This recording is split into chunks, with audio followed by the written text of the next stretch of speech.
So welcome everyone. Today is our Thought Leaders series webinar, A Taste of Team Coaching, Laura Hauser's 4-Lens Framework.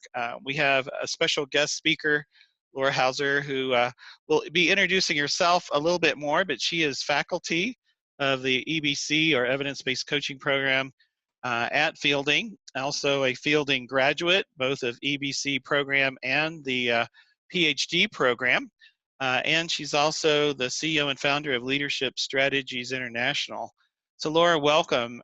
And we are going to, if you could tell us a little bit about yourself before you begin the program, that would be helpful. And then if anyone has questions along the way, you can enter your question into the chat room. So click on the chat button at the bottom of the screen, and that'll bring up that window where you can input your question. So Laura, take it away. Great. Well, thank you, Terry. Thank you for that warm welcome. And I'll rely on you to keep an eye on the chat box and let me know when would be a good time to be addressing some of the questions or comments that might be coming up. So I'm just very delighted to be here with so many of you. It's like a trip, down deja vu time all the way from Terry, your and my relationship goes back a long ways. Flavio, I think we go back a very long way. Susan, plus newer relationships and new friends as well. So great for all of us to be together.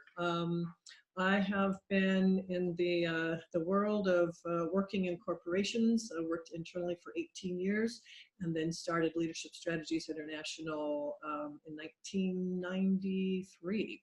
So I've been around the block a few times. And I have a real passion for working in organizations and supporting teams. I don't know about you, but over my years of working in organizations, whether it be internally or externally, I have had moments myself personally and witnessed other people who just have wild success and feel incredibly satisfied in what it is that they can accomplish and what they can accomplish together when working on teams. And I've also experienced and witnessed times when it can be excruciatingly painful. For example, right now I'm working with a team who brought me in because there's a lot of stuff that's going on. There are teams not meeting its performance goals. It's significantly behind on meeting deadlines. They're losing money. People are finger pointing at each other. The general manager is at risk of losing his job, as it's the head of sales. And there's a lot of pain that's going on.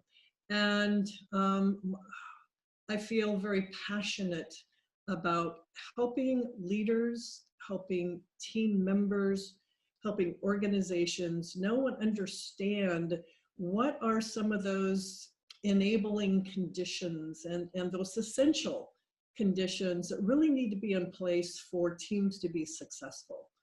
And also for them to know that what sets them up for failure and help them see and understand where they are in their own performance cycle and what can be done to help them be successful if they're off track, to help them get back on track. So I've really dedicated and committed myself to this work that also includes the research that I have been doing over these more than a decade. My career started about 40 years ago. And along the way, I've had the great pleasure of also learning from others, Edgar Scheins of the world and many others in the field of organization development and in business. So Terry asked me if I would be here with you today to give maybe what I'll call just a taste of team coaching, and reveal to you one of the many models and frameworks that I've developed over the years. There's a combination comes out of my research as well as other research that's going on. It's an integrative approach to looking at teams. So it have an overall program called the Team Coaching Operating System. And with that Team Coaching Operating System, then this four-lens framework is part of what grounds kind of underneath that, that supports how to go about working with teams. So I'm glad to be sharing that with you. With this four-lens framework, I have been sharing it for, I think the first time that I shared it, which came out of my research for my dissertation. First time I shared it was here in Los Angeles at a chapter meeting for the PCMA. Back then, that was the Professional Mentor and Coaches Association. Been many variations. It's continued to evolve and grow over the years. I've presented it and educated literally hundreds and hundreds of professionals and leaders in the United States as well as internationally. Conferences chapters, SHRM, ICF, for example. The conference board asked me to come talk about the new conversation of team coaching at their conference in New York in 2015. I did a similar presentation of this actually last year. It was December 4th, 2017 for Fielding, Terry. I'm also co-founded the group and team coaching program at Royal Roads University, where I teach at up in Canada as well, and that program is grounded in my my research as well. So today we'll be giving you a taste of my four-lens framework, and I thought we had an hour and a half, but I believe we actually have an hour. So let's go ahead and get going. I'm sure that I have more material here than we can use in an hour, but we'll have a fun making some choices of what we've got going on here.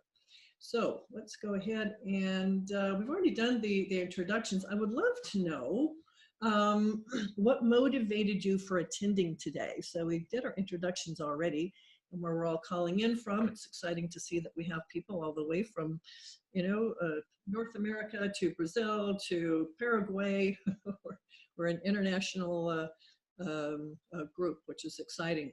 I wonder if you would take just a moment and add into the chat what motivated you for being here today. There's a lot of other things that we could be doing with our time. So go ahead and enter into the chat. What motivated you to be here today?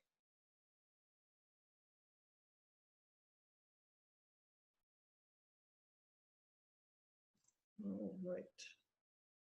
So transition from a business leader to a coaching career. Okay.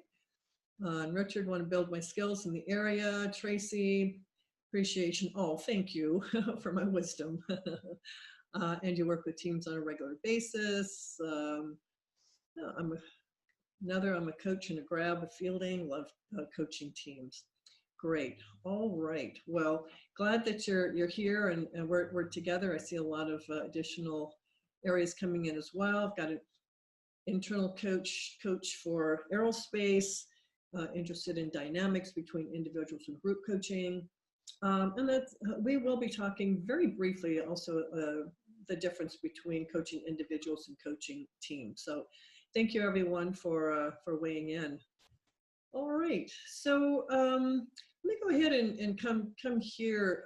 I'm wondering, I've noticed over the years and starting several years ago that several of my executive coaching clients would say to me, well, Laura, can you coach my team too?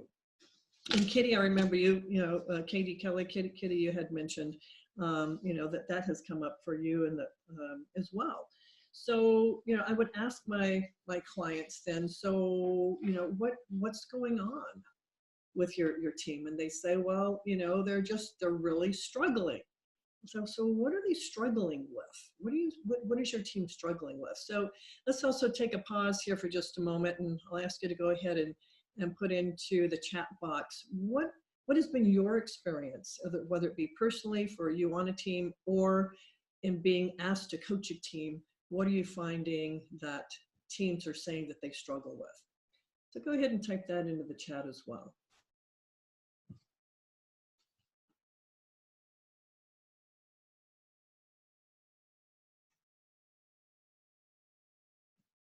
All right, do we see any coming in yet? All right, so team dynamics and communication, no clear goals or prioritization of those goals. Executive teams consider their departments or unit the primary and their own secondary. Richard says missing goals. Another says politics, taking over cooperation, not being cohesive, struggling with communication, giving, receiving feedback. Yeah. And struggling with clarity of goals, responsibilities, and decision-making. Yes. So in looking overall, if we can take a lot of your answers that you have here, I think we can see many of your answers showing up on this list here, and we can even continue to build on this list that you see in front of you here. That there tends to be a lack of clarity about team goals, roles, and responsibilities, procedures, juggling, multiple and often competing expectations, issues with, dealing with conflict and holding each other accountable, and really being myopic, not seeing the whole system. So let's see if I can use my other button to go forward here. All right. So that's what teams will tend to struggle with, and that's certainly what I found in my personal experience, as well as what I found in my research, is that working with teams and being on a team really is messy. But yet at the same time, I also find that, we'll go ahead and move on here to the benefits of team coaching. Also realize that there are several benefits to supporting a team and helping them be successful through coaching. So one is improving team performance, workplace engagement, and the manager's competency in order to coach teams, him or herself. It's a way to accelerate organizational change initiatives, and also helps leverage and scale the development of individual and team talent, and to be able to do it real time, rather than, say, a training program where they go learn about teams. At the same time, they can not only learn about teams, but they can actually be developing and working real time with each other as they're being developed. So one of the things that I've learned over the years, and I imagine that you may agree with this, and that is coaching a team really is much more complex than coaching one-on-one. And so the part of the issue that I've seen come up, and a challenge that I've seen come up for coaches, is that there's an assumption that because I've been trained as a coach and I can successfully coach individuals, there's an assumption that I can just simply transfer that knowledge and those competencies over to coaching teams. Well, it is true. It's important to transfer those skills, knowledge, and competencies over. However, what's required is an additional set of knowledge and competencies and skills. In particular, the biggest challenge for coaches, whether it be the leader as a coach or whether it be practitioners who support the teams and the leader, the biggest challenge really is understanding and gaining that knowledge base to apply in the team setting. So it's the context of the teams. So really understanding teams and having a solid knowledge base is absolutely critical. So for today's agenda, then, what we'll do before getting to the 4-lens framework, which is one of the core models that I use when I develop and train leaders and teams and practitioners. Before we get there, we'll take just a moment to distinguish between group and team coaching. And Terrell, I'll rely on you to help us with the timing. I see we're about 20 minutes in now. So let's go ahead and take just a moment to distinguish between group and team coaching, and then we'll go into this new model for coaching work teams called the 4-Lens Framework.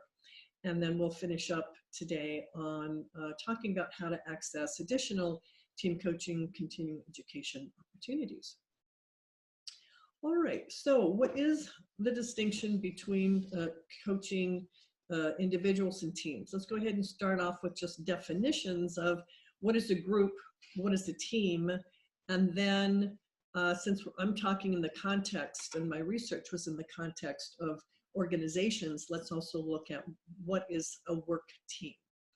So I won't go ahead and read these definitions here, but you can read them for yourself. And you can look at some of the literature where some of these definitions come from. There's more and more research that's being done, more definitions that are coming up. But basically, we can think of a group, such as we're a group here today. We've come together, you know, we can share our thoughts, we can share our feelings. We're here for a common reason. We have an interest in coaching and have an interest in the context of coaching teams. So that's a group. You might even think of it as a book club, for example. So that's a group. A team, on the other hand, we can see here with Katzenbach and Smith's definition, which is often used, is a small number of people who come together who not only have a common purpose, but they also share performance goals and approach for which they hold themselves mutually accountable. I've extended that definition through my research that was published in 2011, 12, and 14. And that is, it's a group whose members' activities are interdependent. This is absolutely key. So how do I rely on you? How do you rely on me? So they're responsible for collectively performing tasks and producing outcomes in the context of a larger social system, such as the organization in which it exists. So for many of you who have worked and work in organizations, we know that you know, organizations expect individuals and expect teams to produce outcomes and produce results on behalf of the larger organization and on behalf of the larger external system, you know, their customers, for example. So with that in mind, then, let's see if I can get this to go ahead, and it doesn't want to move forward there for me, so let me come over here and do this for you. So with that in mind, then, what does it look like in terms of group coaching compared to team coaching? So for group coaching, you can see here, this is where you have individuals such as us today. Say we come together, maybe we wanted to come together to learn about coaching and to increase our capacity to coach teams. So that would be where the coach is working with a collection of individuals who aren't necessarily dependent upon each other to produce outcomes, for example. You don't rely on me, I don't rely on you to produce a specific outcome, say, for an organization. Whereas in team coaching, the coach coaches the team for which there are members that belong to that team, whether they be a project team or an intact team or some other form of team that meets the criteria of the work team, that definition that I offered to you before. So that's a real key distinction, and that has some huge implications then for coaches in terms of how they go about working with teams, because it's a very different dynamic to be working with be in the room and working with a whole collective team rather than working with just individuals. So if we're working with just individuals, then we have this one-on-one dynamic. Say in the room, it's the two of us in the room. However, when we're coaching a team, we have everyone in the room. That really requires not only the skills and competency and knowledge that you need to coach one-on-one, but it also requires more due to the the complexity. Complexity shows up in many different ways, and from my continued research and research that I'm seeing is coming out from others as well. We can see that that complexity is due to a wider scope of interactions, brings up some huge implications for trust and confidentiality, between you're now coaching multiple team members, maybe you're coaching the team leader as well. So a lot of your contracting has huge implications for contracting as well. And you're needing to pay attention to both the individually what's going on for people in the room and the collective voice. So you have the individual voices, but you have the collective voice. And bottom line, it takes a lot more energy. As one of my coaches, the interviews that I conducted with my coaches, the way that one person put it, Tim said, it's like team coaching is like coaching on steroids. All right, so let me just pause there and see if there's any questions or comments before we move on to reveal a 4-lens framework for you.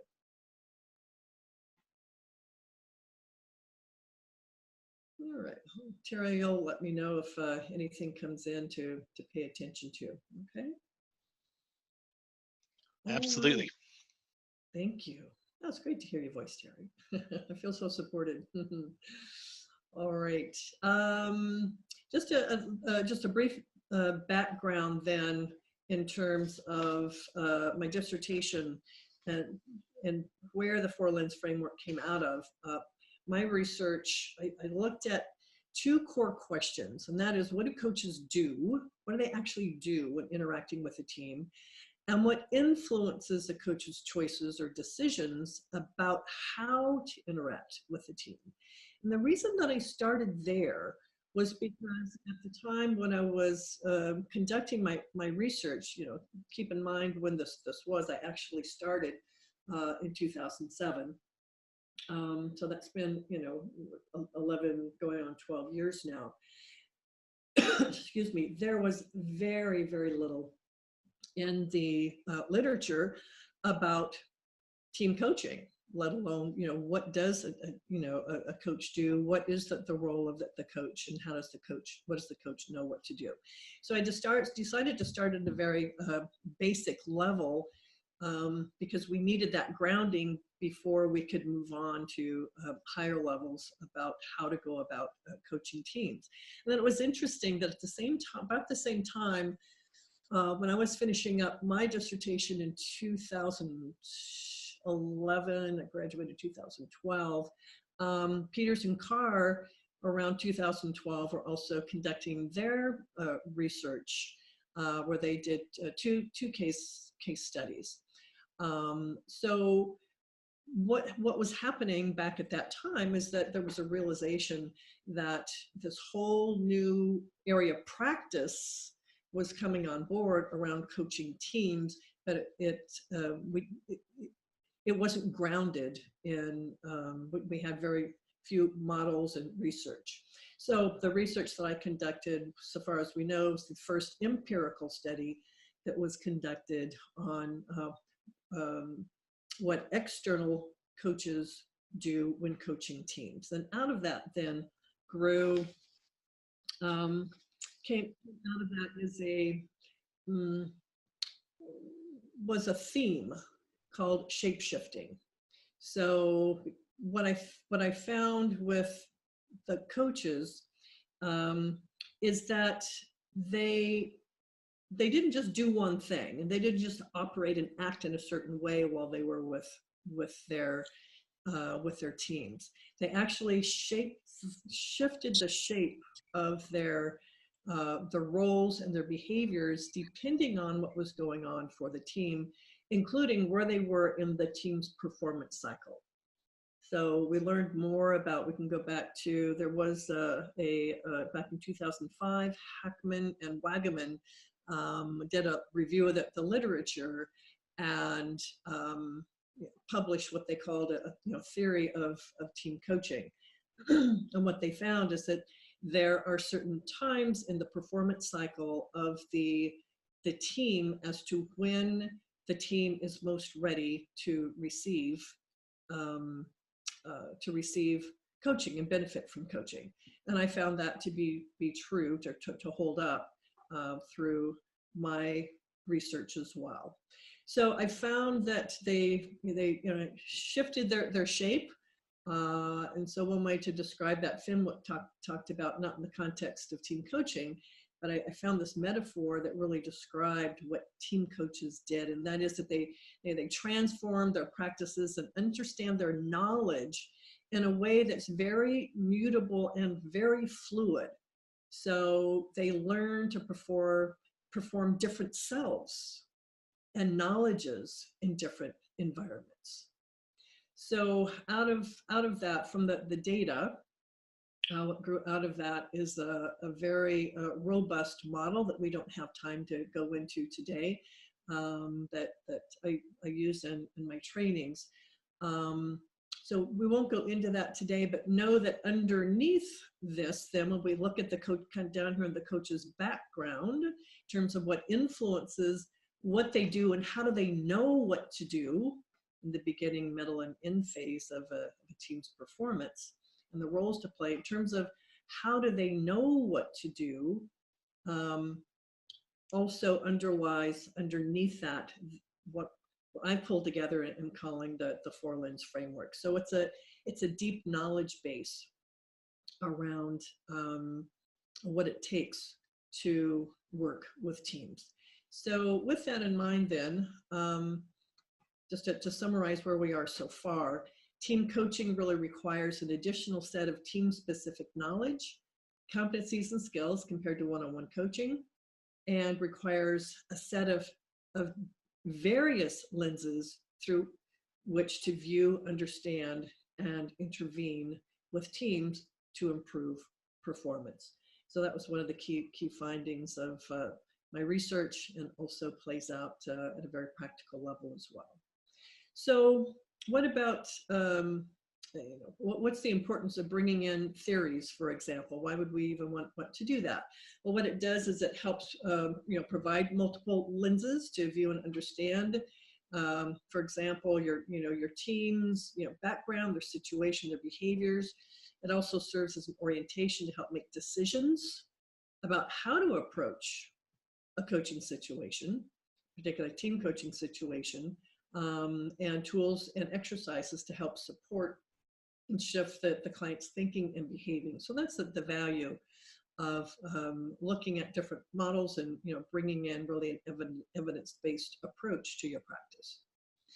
So what I found with the multiple lenses is, again, depending on then which lens we look through, for which oftentimes we're unconscious about our lenses, depending on which lens we look through, we see different things.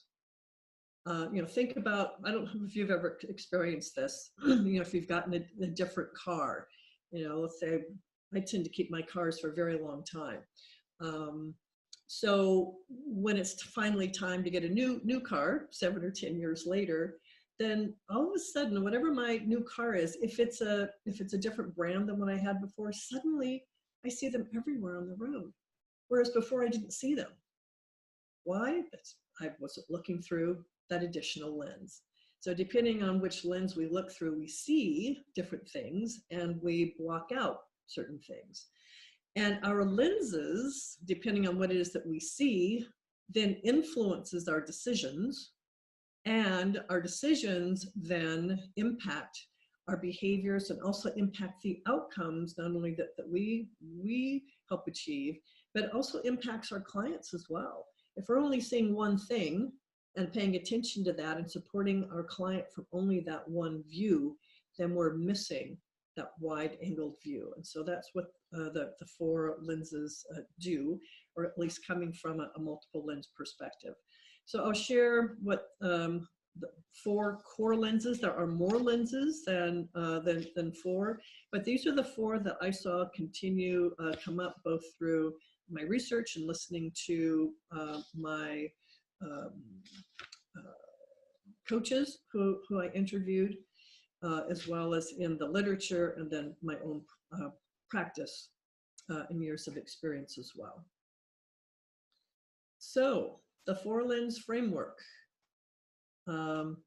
One way that I think about it, or try to help make it easy for people to remember it, is the what, how, when, and who framework. So the 4 lenses are what I call the task or functional lens, the group dynamics lens, stages of development lens, and the systems lens.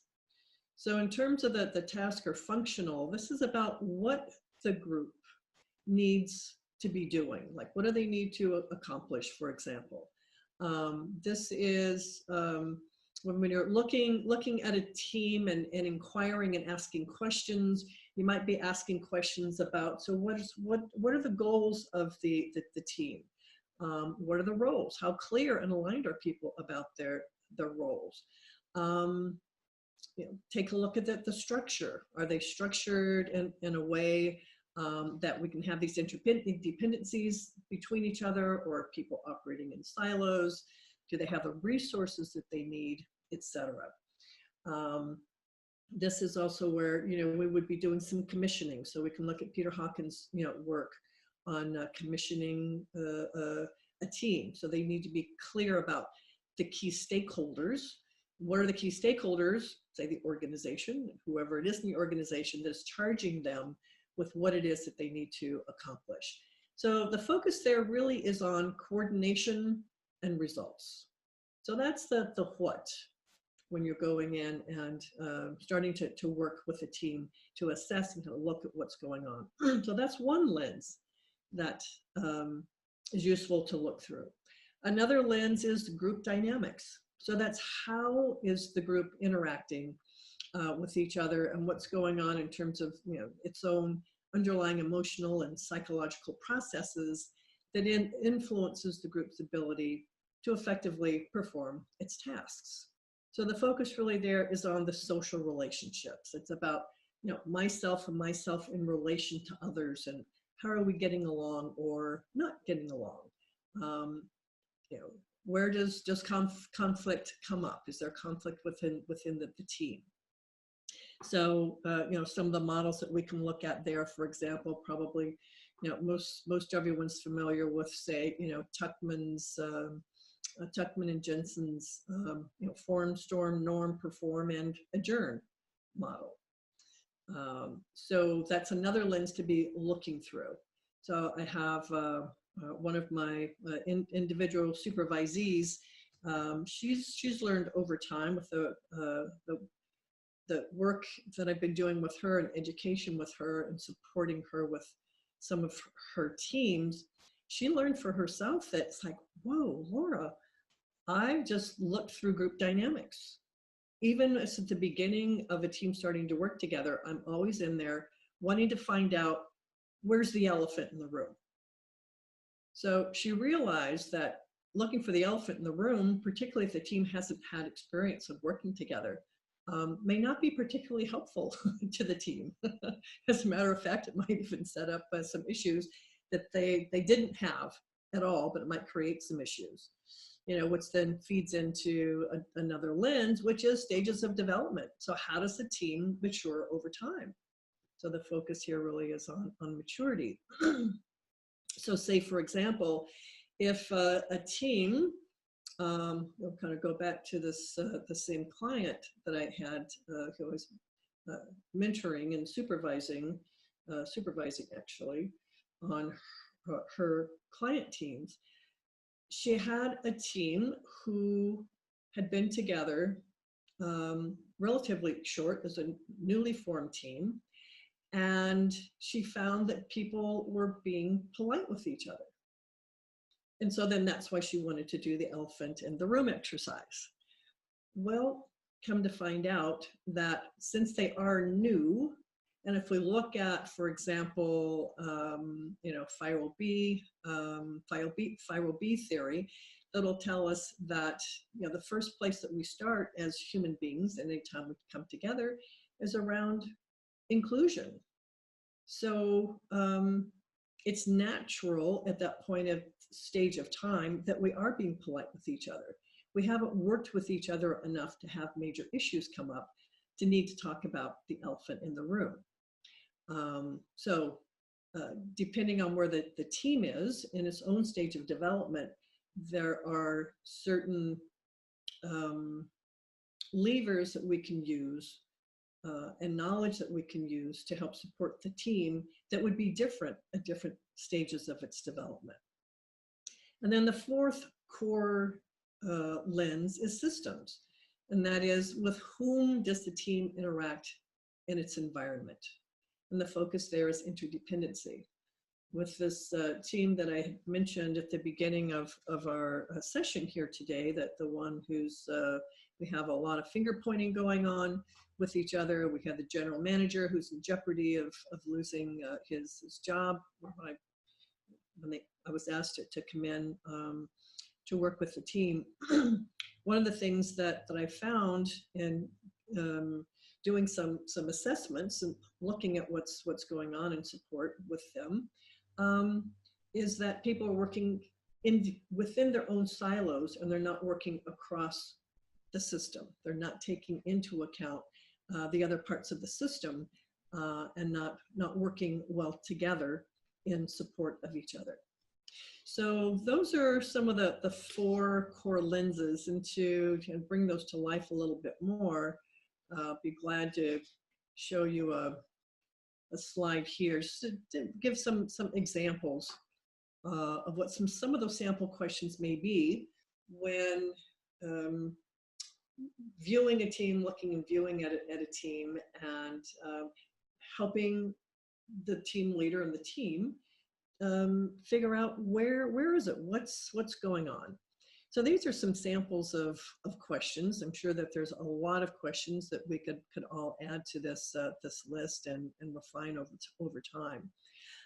One of the ways that this can be used is to go ahead and create a 4-box model and put the four lenses there and conduct interviews. One of my clients recently used that approach to find out what was going on, and then fed back the data based on those 4 boxes.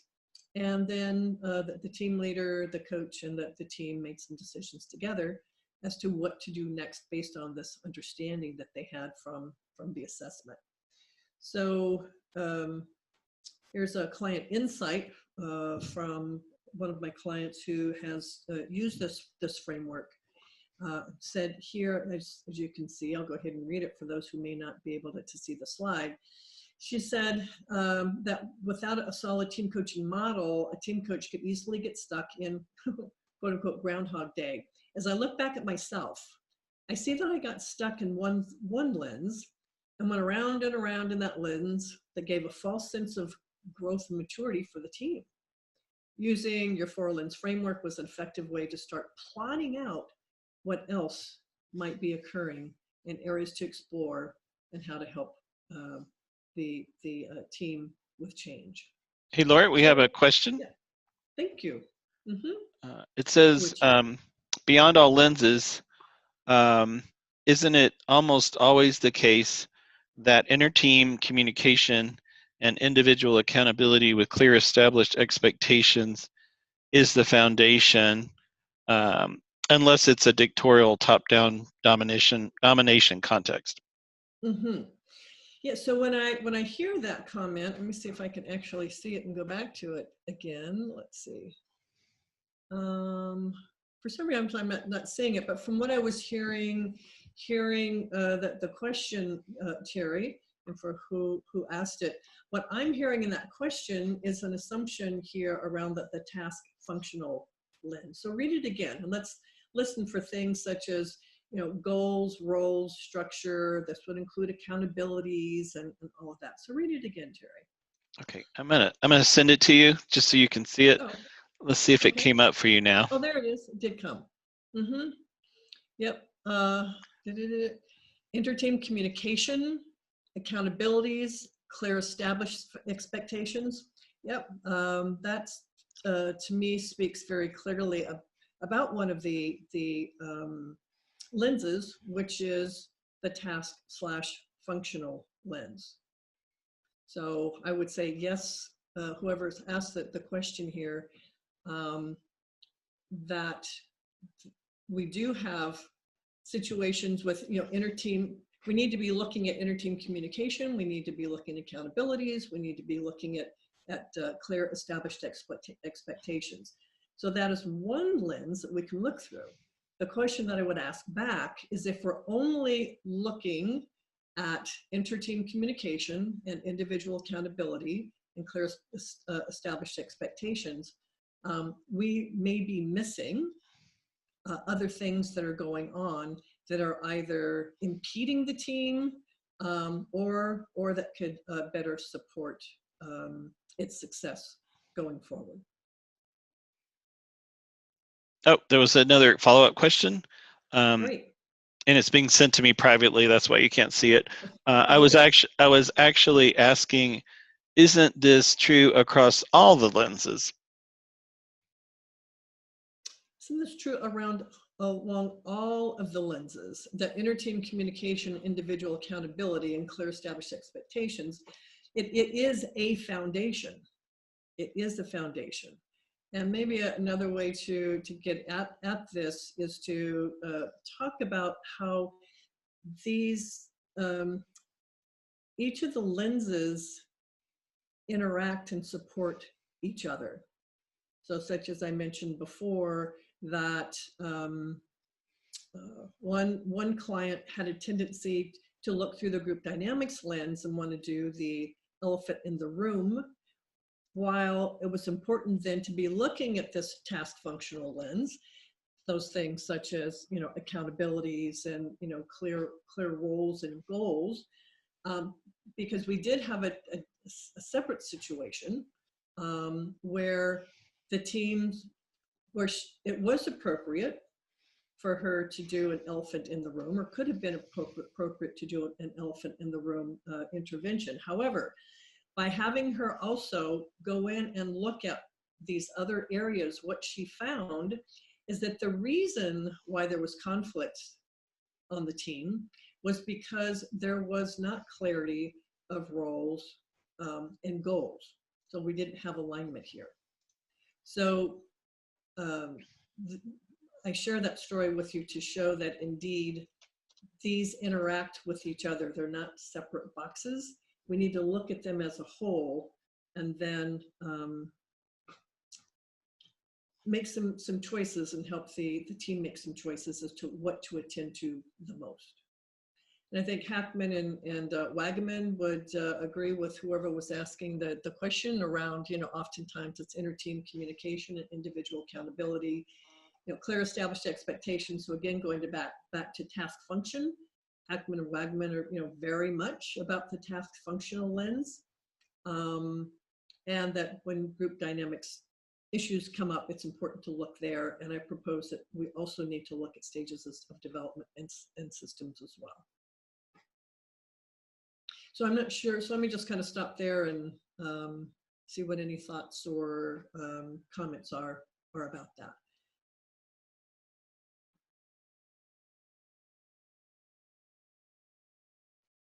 So anything else coming in, Jerry? Not at this time. Okay. All right. So Terry, what are your thoughts in the moment? So what's going on for you? Yeah. So what I would suggest is this team coaching is a way more complex model, and my own coaching career actually started out in team coaching. Let me turn my video on so folks can see me. So team coaching is kind of my original foundation, and I would agree with everything you said, that it's way more complex.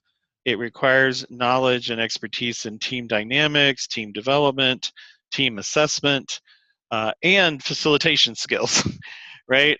So everything you said earlier, definitely right on. And there's so many different things that can go right and can go wrong in a team that, someone who is classically trained as an individual one-on-one coach, really, I highly recommend they get additional expertise. One way to do that is go get a master's or PhD in org development or organizational design and effectiveness. Of course, fielding offers both of those programs. And you and I both have been through those programs in terms of the PhD. And I've also done the master's program at fielding. That really helped me be prepared to do team coaching, and that's what I started with. I actually added the individual coaching later, and went back for the EBC program to get that. So, I think you're right on here, and having multiple lenses to look at different team dynamics is critical. And the thing that's interesting is there's always new material coming forward, and that's one of the reasons why we have the coaching community of practice and these webinars, is to stay current on what's going on, and what people are talking about and bringing to this important field. I think you're going to see team coaching grow. I think this is something that maybe in the past people called facilitation, but it's evolving in a different way, and I think being refined through the coaching lens. So those are just some of my initial thoughts, and I think you've brought some really interesting challenges and expanding on what it really means to be a great team coach and some of the tools that you can bring to that. Yeah, it is. This whole area of team coaching is really starting to, I don't want to say explode, but it's really growing. Like I said, when I was asked by the conference board in 2015, actually asked by ICF to fill their slot, which is what's the new conversation. The new conversation was team coaching. It's like, but nobody knew what to do about it. It's like, what is it? What? It's like the fingers. It's like this. What is it? And how is it similar? How is it different? What does it mean? What are the implications, etc.? So the conversation has been growing. We've gone from literature that's practically nil to now we have comprehensive, more comprehensive models that are starting to come out. So yeah, so let's see. I think I shared that. What else? Am I going the right direction? Yeah. All right. So I would encourage each of us to reflect on which lens tends to be the view that I carry around with me, whether it be when I'm working with teams or just in life when I go to the grocery store. This, what our lenses are then influences what our behaviors are. So I would leave that for all of us, and offer that some key points to consider taking away about the 4-lens framework is that it's not a linear process. It's not a prescription. It is integrative. So I appreciate the conversation that came up a little bit early about, kind of at the core, at the base, isn't it about goals and accountabilities? Yes, it is that and more. And that it serves as a core knowledge base model to help effectively coach teams for improved performance. So with that, in terms of, Terry, you had mentioned, more ways to, gain knowledge. I too encourage whether it be, a master's program, the PhD program. You can even continue on, the short term with additional readings. For example, this is one of the latest articles that's out on team coaching. I was asked by the Gestalt Review to write the first article that bridges together the team coaching literature and practical experience, and looking at it from a Gestalt lens and putting those together. So out of that is what we call the team coaching operating system. So feel free to pick that up and take a look at that. That I wrote last year and was published in this year's Gestalt Review. I think it was just put out in October, actually. So it's only about a month old. So you'd be one of the first ones to read it. So let's see. This is a model that came out of, an additional model, the latest model on team coaching called the Team Coaching Operating System. And we don't have time to go into it now, but there are some opportunities to learn going forward. And at the base of the core behind this, we'll be making this into a more of a 3D kind of image. What's behind that, is that the four lens framework and others. It's really steeped in solid knowledge to really build up that knowledge base that coaches, whether it be internal coaches or managers, leaders, or external practitioners, to build their knowledge base in order to effectively coach teams. So a couple of other opportunities that are coming up. I'll be running a 2-day team coaching operating system workshop that is by invitation only. That's going to be in Ventura, California, which is pretty much between Santa Barbara and Santa Monica. So we're going to be running that. It says the 12th and 13th, but it's actually the 14th and 15th. It's a Sunday and Monday. And you can earn ICF continuing education units.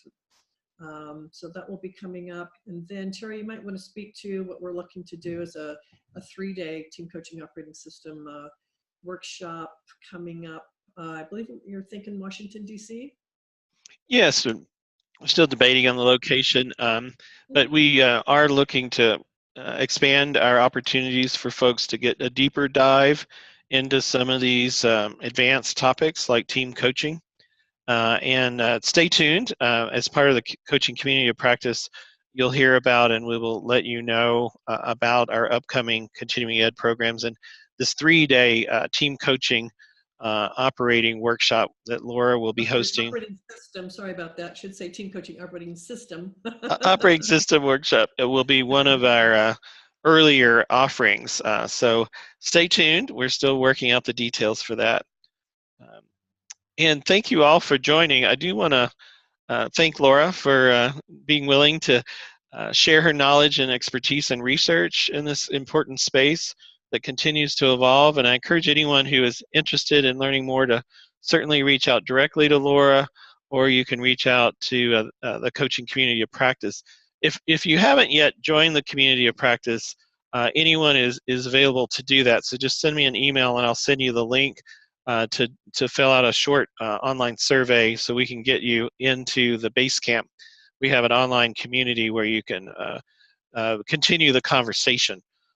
We also want to let you know about an upcoming webinar. So our next webinar, and I'm going to share this here on the screen, is the EBC Professional Series webinar. Today was what we call a Thought Leaders webinar, which is about research and practice as well as models and theory. Our Professional Series webinars are more about individuals who are using coaching out in the world and to expand their practice or career. So it's more oriented toward practice and career development. And we have 3 panelists that are going to be with us on December 15th from 9 to 10 Pacific Standard Time. And this is open to anyone in the world who'd like to participate. The title is From Therapist to Coach, Incorporating Coaching into Behavioral Health and Beyond. And the intention here is to hear from experienced coaches who are also therapists who have incorporated coaching into their behavioral health, and also provide leadership, team, and group coaching. So you'll be able to learn how coaching and therapy differ, and how training and certification in coaching provides opportunities for therapists to expand their career options. And we'll have Pam Van Dyke, Barbara McMahon, and Cynthia Hardwick joining us. And they're all very experienced coaches and experts in both therapy and coaching. So please sign up for that. You can register on our website, which an easy way to get to it, if you're not familiar with Fielding's website, is to go to coach.fielding.edu and then click on live webinars. And it'll take you to a listing of all of our webinars that are currently offered, and then we'll be posting future ones as we go forward. So any last thoughts, Laura, before we wrap up today? I actually, I would love to see if there's any last thoughts from people who are here. If there was one takeaway or just one word for what's sitting with you in the moment. I know I've been getting some private messages here from people saying thank you. If anyone would like to close out with a takeaway, please add it in the chat.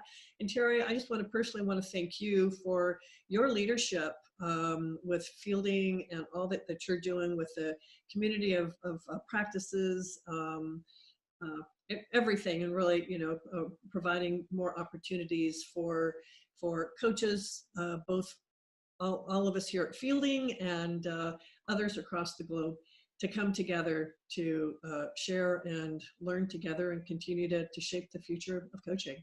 So thanks for all you do, Terry. It was great to be with you all today. Thank you. Thank you so much. Appreciate being with you. You're welcome. Okay. Bye for now. We look forward to seeing you online in Basecamp. Take care. Bye, everyone.